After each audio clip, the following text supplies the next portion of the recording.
Le dollar américain n'est plus leader sur le marché des changes depuis le début de l'année. Il a perdu sa place. Il est même désormais en baisse. Alors, chers amis, quelle tendance pour le dollar américain si le scénario Goldilocks s'impose? Le dollar US va-t-il chuter davantage?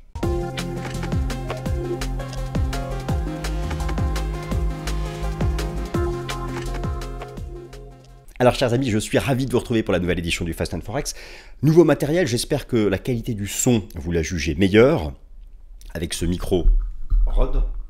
Et puis devant moi, une caméra Osmo Pocket 3 qui m'accompagnera dans mes différents mouvements. Rassurez-vous, je ne ferai pas ça, je n'utiliserai pas à chaque fois, mais bon voilà, c'est l'histoire de tester aussi du nouveau matériel. Alors, je suis assez content. Direz-vous que je suis assez content, puisque si vous suivez mes émissions Fast and Forex depuis plusieurs mois, voire davantage peut-être, vous savez que j'avais, techniquement parlant et fondamentalement parlant, un scénario bearish sur le dollar américain. Le dollar américain vient d'abandonner sa place de leader du marché des changes cette année. Le taux de change de l'euro, le taux de change de la livre sterling, Euro Index, GBP Index, lui sont passés devant. Alors, le marché est passé, en l'espace d'une semaine, d'une crainte excessive de récession, sujet que je traite dans le Top Gun, où je vous ai démontré qu'au stade actuel, l'économie américaine n'était pas en récession, et nous verrons bien avec la mise à jour du prochain rapport NFP le 6 septembre prochain. Cette semaine, vous avez, rappelez-vous, le symposium économique de Jackson Hole, où une intervention très importante de Jérôme Powell est attendue vendredi à 16 h, et il ne manquera pas de s'exprimer. En gros, le marché veut savoir quoi? Pivot de la Fed pour la bonne ou la mauvaise raison? Le Goldilocks, c'est un pivot de la Fed pour la bonne raison. C'est-à-dire une Fed qui pivote parce que cela désinflationne, sans faire décrocher tout stall en anglais, la croissance économique américaine, et donc sans voir le taux de chômage s'envoler. Et donc, ici, nous traitons du sujet du marché des changes. J'aurai l'occasion ces prochaines semaines de reprendre les matières premières, en particulier l'or, l'argent, le pétrole, mais ce dollar, ça reste la pierre d'angle des mouvements sur Forex Commodities. Et en particulier si vous tradez les paires de devises majeures. Alors le dollar, effectivement, arrondi, validant mon scénario d'ailleurs de fin de vague 2, je suis assez content. Le dollar yen a chuté, validant mon scénario. Bon, ça a pris du temps, je vous l'accorde. Ok, bon. Maintenant, l'idée est de savoir si le Goldilocks scénario est validé. Si le Goldilocks scénario est validé, le dollar va-t-il chuter davantage? Rappelez-vous qu'en trading, en tendance haussière, on achète sur support, mais en tendance baissière, le dollar baisse depuis 2 ans. En tendance baissière, on vend sous résistance. Soignez votre timing. Je ne dis pas vendez le dollar aujourd'hui. Moi, je parle de vendre le dollar depuis le début de l'année. Et là, il chute depuis le début de l'été. Il y aura toujours des rebonds. Et je pense qu'au moins ces rebonds, il faudra les exploiter et vendre les résistances. Ça, la partie technique, j'en parle dans la vidéo. J'ai tout chapitré. Si vous voulez à la partie technique, vous pouvez y aller en direct. Donc l'idée, c'est quelle tendance peut suivre le dollar américain si ce scénario donc, du Goldilocks est confirmé? Écoutez, c'est ce dont nous allons parler sans transition. Quelle tendance pour l'USD en Goldilocks mode? Alors Goldilocks, boucle d'or en français, boucle d'or, voilà le scénario Goldilocks. Scénario en fait dit juste parfait. Bon, là c'est bien sûr une comparaison.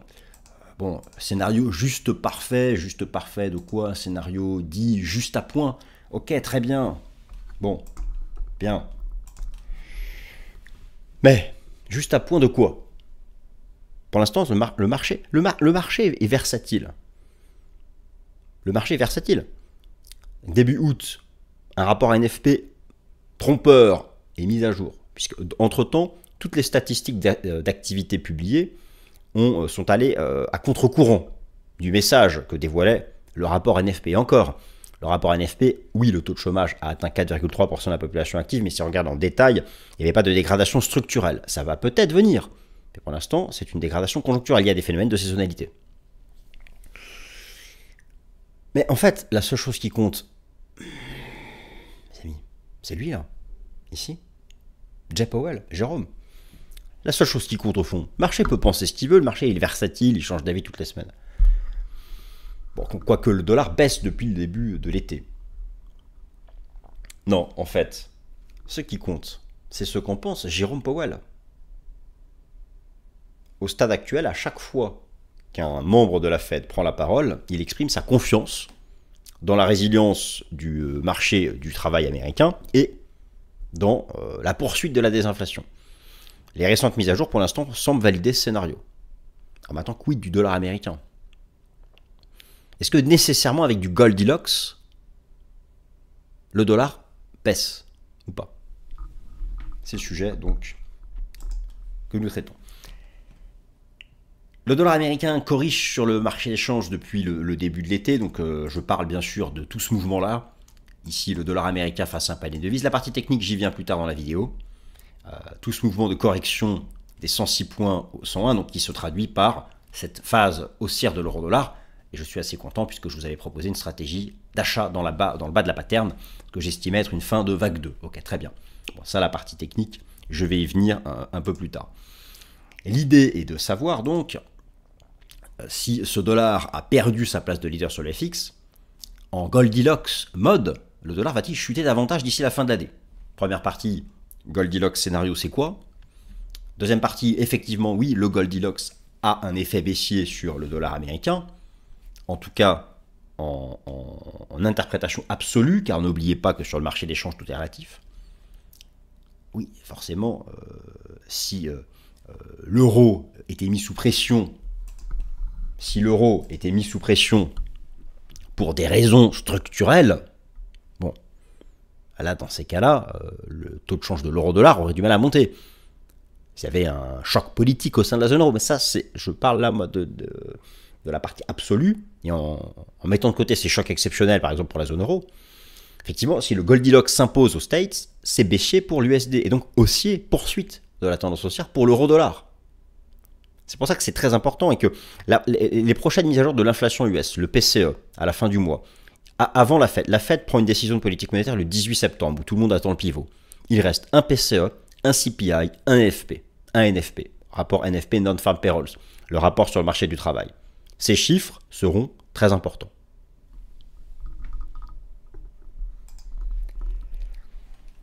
Dollar US, je vais vous montrer que petit à petit, les traders institutionnels passent baissier à l'aide des données du rapport Commitment of Traders.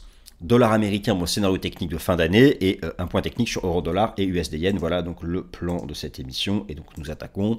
Qu'est-ce que le scénario fondamental dit du Goldilocks et est-il crédible pour la Fed? Alors, la finance institutionnelle fait l'ascenseur émotionnel et est passée d'une crainte de récession économique lors du rapport NFP du début du mois d'août à l'espoir de voir le scénario du Goldilocks se mettre en place en l'espace d'une semaine.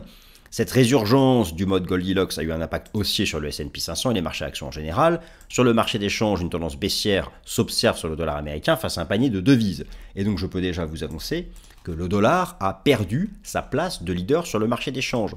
Je suis ici sur TradingView et je compare les indices devises du marché d'échange, des paires majeures du marché d'échange flottant, BXY, EXY, livre sterling, euro index, dollar américain DXY, dollar australien index, franc suisse index, dollar canadien index, dollar néo-zélandais index, yen index.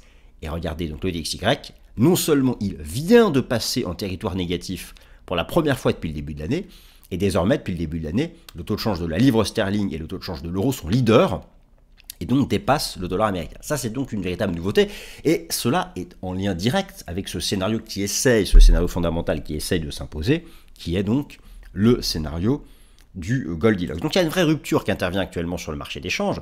Alors est-ce que cela peut continuer? C'est la question que je pose. La question que je pose, c'est est-ce que cela peut continuer? En gros, faut-il donc continuer de suivre cette tendance baissière du dollar américain? Quelles sont les perspectives de fin d'année? C'est tout ça que je vais traiter. Effectivement, oui. Effectivement, si la Fed doit pivoter le 18 septembre, pour la bonne raison, et en plus ce qui est intéressant, c'est qu'avec la décision de politique monétaire du 18 septembre, eh bien, Jérôme Powell va aussi mettre à jour les projections macroéconomiques de la Fed. Et ça, c'est intéressant, parce que nous allons savoir explicitement, les raisons du pivot.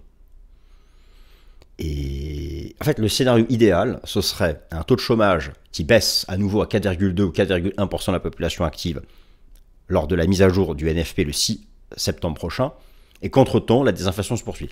Tous mes indicateurs avancés de désinflation me permettent d'être optimiste. J'ai bien dit, tous mes indicateurs avancés de désinflation me permettent d'être optimiste. Donc voilà, ça c'est quand même une bonne nouvelle, et ça fait partie des choses que nous allons suivre.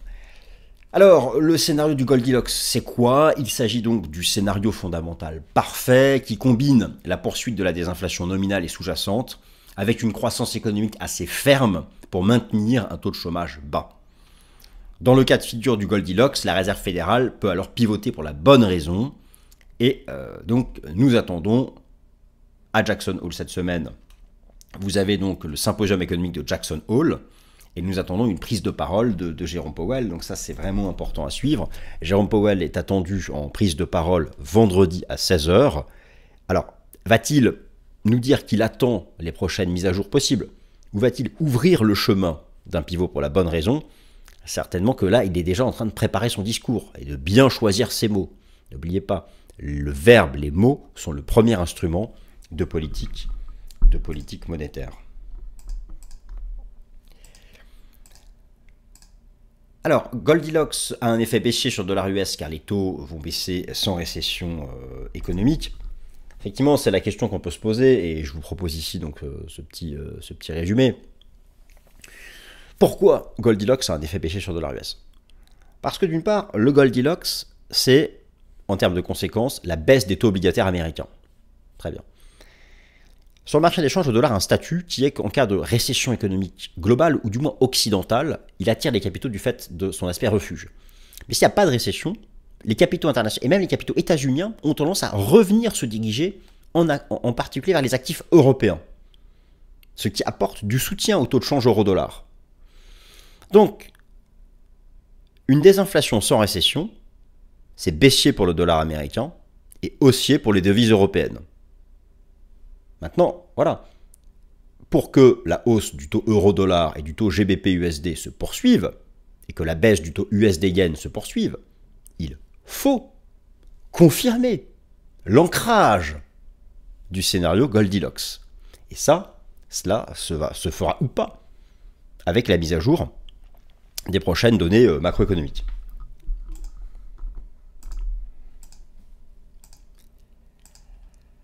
Dollar américain, quel est le positionnement des traders institutionnels actuellement sur le Forex? Donc ça c'est intéressant puisque ça me permet d'avoir beaucoup d'indicateurs avancés, donc beaucoup d'indices avancés. Et je vous avais notamment proposé ça donc, sur le yen. Alors oui, donc rapidement, mais ça j'aurai l'occasion de le retraiter dans le Top Gun la semaine prochaine. Tous mes indicateurs avancés des inflations me permettent d'être optimiste. Et quant à l'économie américaine, bon, alors il y a eu ce stress du taux de chômage à 4,3% de la population active. Ok, très bien. Entre-temps, il y a eu des indicateurs d'activité rassurants, notamment les ventes au détail.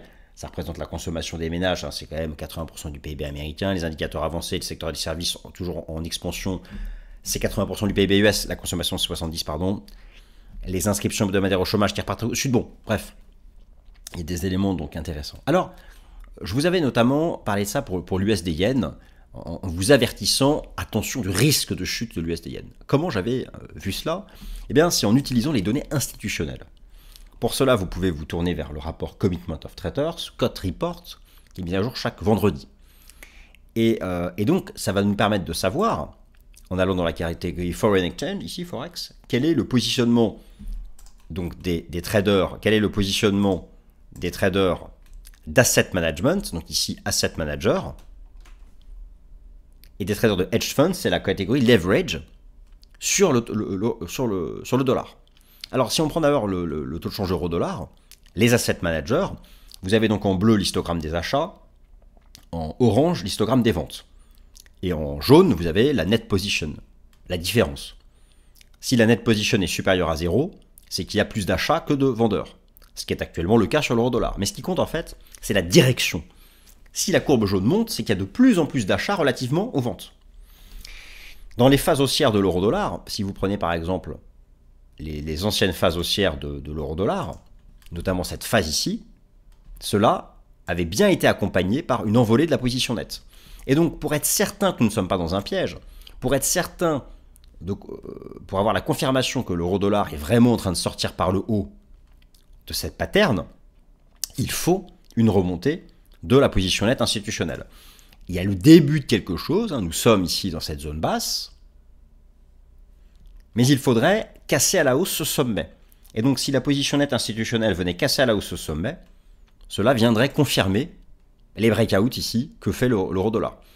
La semaine n'est pas terminée et nous attendons Jackson Hole et la conférence de presse de Powell.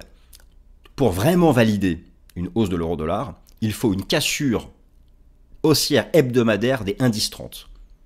Pour vraiment valider la hausse de l'euro-dollar, il faut une cassure haussière hebdomadaire des indices 30. Donc, la clôture weekly de cette semaine sera majeure et il faut la mettre sous très haute surveillance. Maintenant, nous pouvons regarder les informations sur le taux USD-Yen. Alors ici, c'est le JPY-USD. Et regardez, moi, c'est ce que j'avais repéré. Avant la chute de l'USD-Yen, j'avais repéré que chez les asset managers, il y avait une explosion haussière de la position nette. En fait, une réduction drastique des positions short. Et cette première explosion haussière sur le JPY-USD, donc baissière sur l'USD-Yen, chez les institutionnels, elle a eu lieu ici. Donc ça donne vraiment des indications précoces des mouvements à venir sur le marché des changes.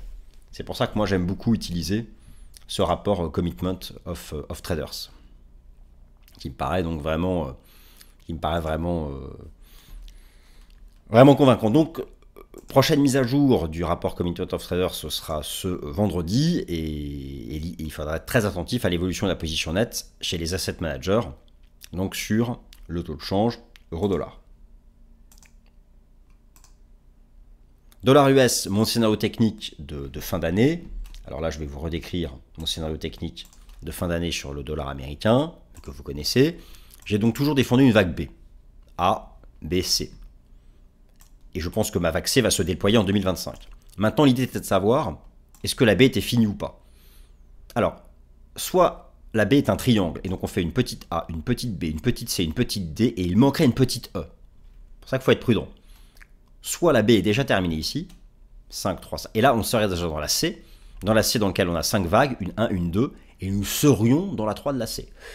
J'hésite entre les deux. Alors attention, là on est en début de semaine, donc il ne faut absolument pas dire qu'on a fait une cassure technique baissière. Hein. Nous verrons à la fin de la semaine. Nous pouvons y associer les enseignements du système Ishimoku. Effectivement, le prix bascule sous le nuage, et nous verrons bien à la fin de la semaine, si nous avons une confirmation de cassure par la lagging span. Donc ça fait aussi partie des choses à surveiller. Donc, ce que je veux vous dire par là, c'est que la clôture hebdomadaire de cette semaine sera vraiment importante sur le dollar américain face à un panier de devises. Et ce seuil n'est pas enfoncé d'avance. Hein, d'accord ? Nous verrons bien à la clôture. En tout cas, ce qui est certain, c'est que si les statistiques macroéconomiques continuent donc de confirmer ce scénario du Goldilocks, eh bien cela peut donner corps fin 2024 et en 2025 à mon scénario d'une ABC, ici. Après, rappelez-vous les 5 grands temps de hausse de l'horizon de temps supérieur. La 1, la 2, la 3, la 4, la 5. Et donc la ABC, c'est le mouvement complet avec d'Elliott. Et ça reste donc mon scénario. Ça reste mon scénario pour 2025. Alors tout ça, c'est bien sûr lié au spread de taux. Et je continue de surveiller l'évolution du spread de taux entre les États-Unis et la zone euro, ici représenté par le spread de taux à 2 ans entre le taux obligataire américain à 2 ans et le taux obligataire allemand à 2 ans. Et en cas de cassure ici par le bas, donc le spread est en bougie japonaise. Et en ligne bleue, ici, cours de clôture bleue, j'ai mis le cours de l'euro-dollar. En cas de cassure de ce niveau-là, c'est vraiment un signal bearish sur le spread et ça devrait soutenir l'euro-dollar. Mais voilà, encore une fois, nous verrons à la fin de la semaine si ces signaux potentiels sont confirmés ou pas. Euro-dollar, USD-Yen, point technique. Alors oui, euro-dollar, USD-Yen, point technique. Vous avez bien compris que finalement, tout est soumis à ce que fait le taux de change du dollar américain face à un panier de devises. Alors, l'euro-dollar, ce que je peux vous dire, c'est que si nous avons en fin de semaine une cassure hebdomadaire des indices 30, c'est un signal bullish pour viser 1,15. La cassure n'est pas faite. Regardez, parfois, typiquement ici, on avait une tentative de cassure et la clôture s'est faite sous la résistance. Donc moi, je vous invite à attendre la clôture, car de toute façon, si on a une cassure de résistance, ensuite vous aurez le pullback pour rentrer. Après, vous êtes peut-être déjà dans le mouvement, parce que si vous m'avez fait confiance, vous êtes rentré ici. Hein, c'est mes 6 derniers mois de Fast and Forex, je ne fais parler que de cette zone basse. Même pendant la crise politique française, c'était vraiment la zone à tenir, c'est la zone qui a tenu. pour le taux USD-Yen, maintenant c'est bearish tant qu'on est sous les 152 yens. Donc si on retape le niveau, ce sera une opportunité de vente. Rappelez-vous, hein, on achète sur support, on vend sous résistance. Donc pour moi maintenant en termes de tendance, c'est baissier sous les 152. Ça peut peut-être retest 152, mais derrière je pense qu'on ira à 140.